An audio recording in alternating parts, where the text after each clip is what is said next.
اچھا، اب ایک فرمائش ہوئی ہے، اعلیٰ حضرت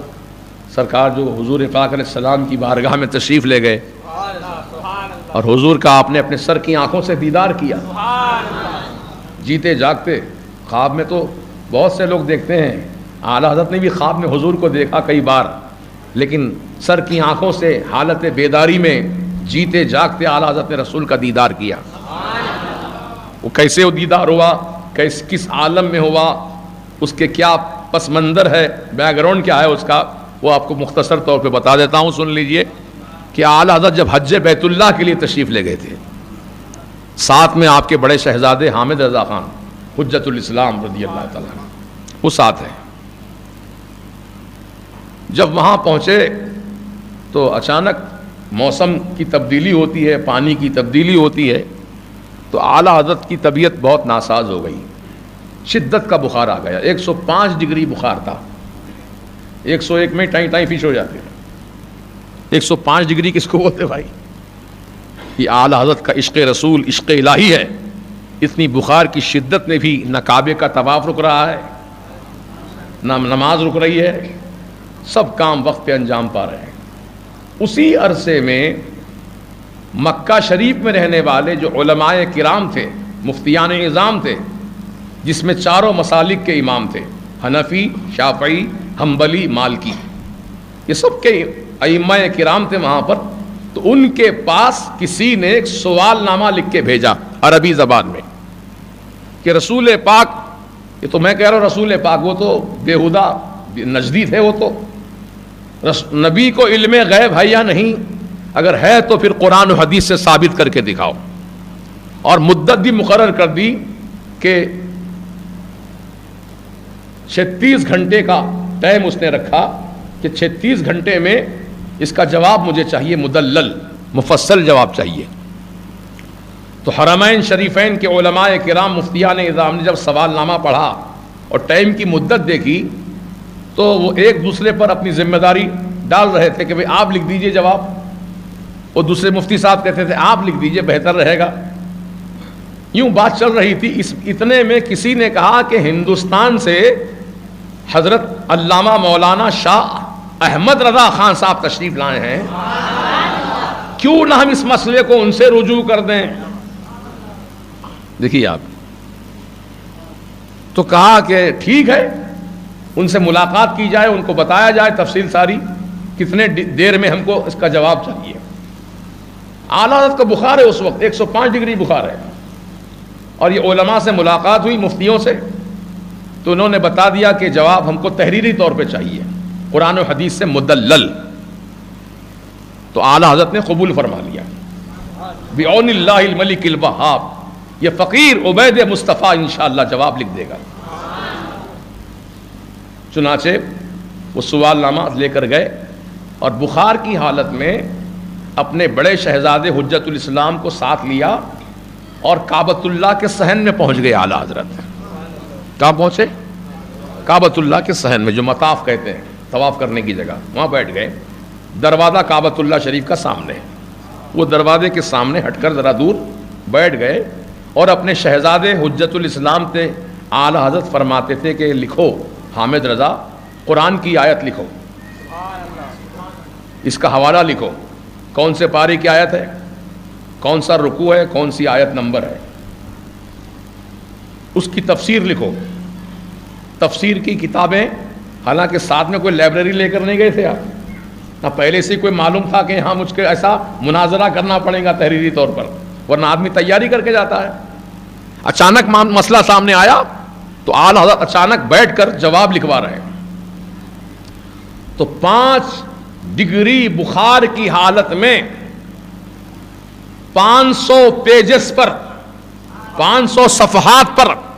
عربی زبان میں کتاب لکھوائی، مدت 8 گھنٹے میں، 8 گھنٹے میں 500 پیجز پر کتاب لکھوائی۔ لکھوانے میں اتنی دیر لگی، اگر خود لکھتے تو پتہ نہیں کتنا جلدی لکھ دیتے۔ میں بولوں آپ سنیں پھر قلم چلائیں، ٹائم لگتا نا، اگر خود آدمی لکھنا شروع کر دے تو جلدی کام ہو جاتا ہے۔ اعلیٰ حضرت چونکہ بخار کی شدت میں تھے اس لیے اپنے شہزادے سے لکھوا رہے ہیں کہ لکھو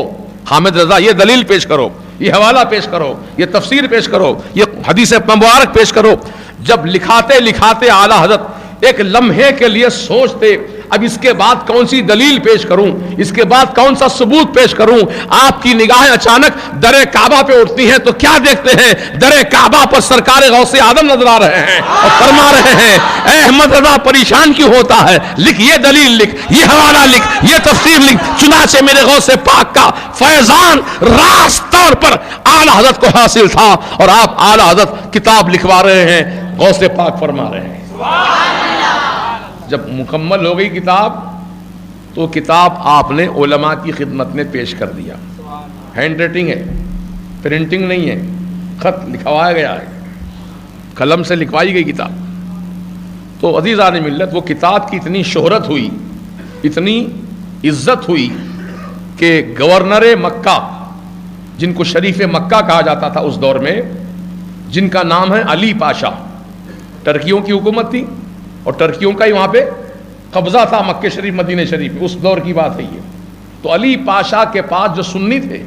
ان کے پاس کسی عالم نے تذکرہ کیا کہ ہندوستان سے ایک بہت بڑے عالم آئے ہیں جن کا نام احمد رضا ہے، انہوں نے علم غیب رسول پر ایسی پیاری کتاب لکھی ہے کہ پڑھنے کے بعد طبیعت باغ باغ ہو جاتی ہے، روح تازہ ہو جاتی ہے، ایمان طاقتور ہو جاتا ہے۔ تو علی پاشا نے جب کتاب کی تعریف سنی تو فوراً کہا کہ علماء سے کہے وہ کتاب میرے پاس بھیجوائیں، میں سننا چاہتا ہوں پڑھوا کر۔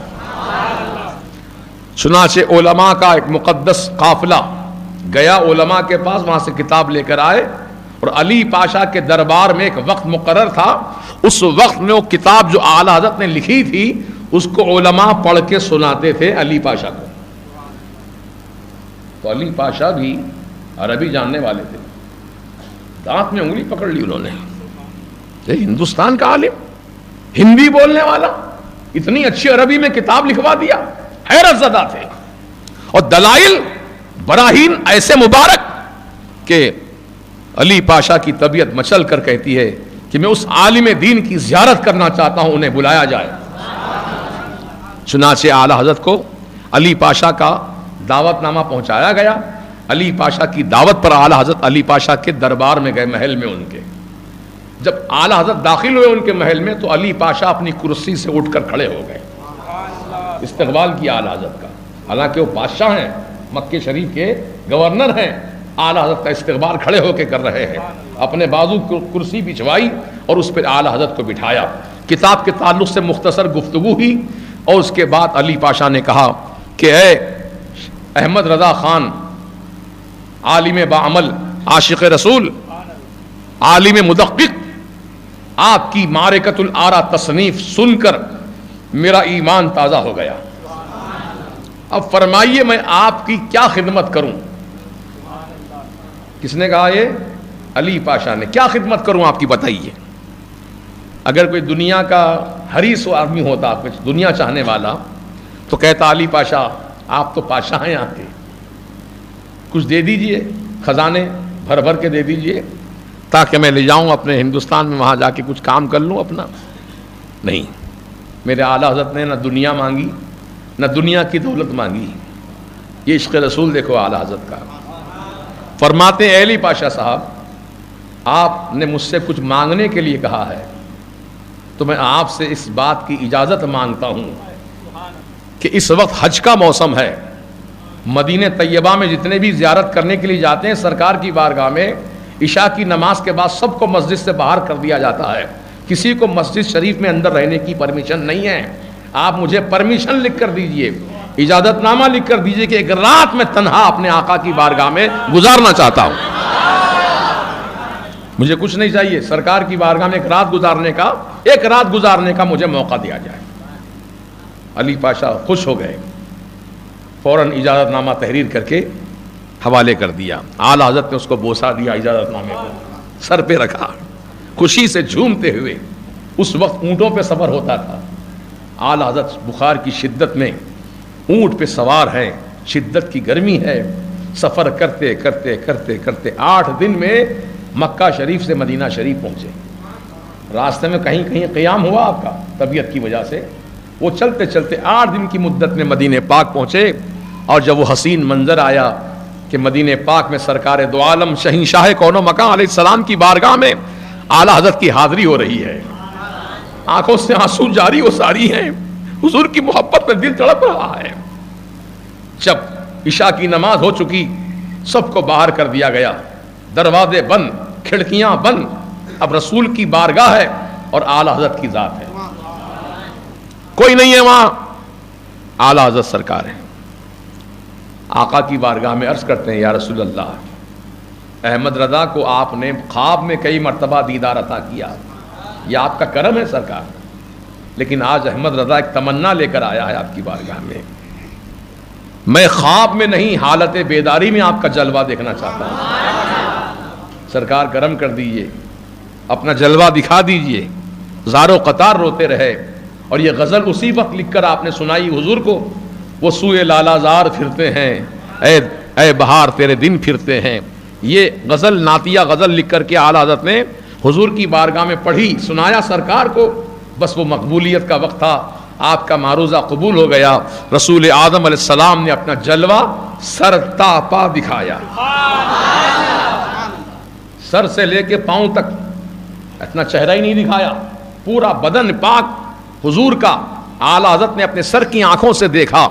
اللہ اکبر، اور پکار اٹھے، کیا پکار اٹھے کہ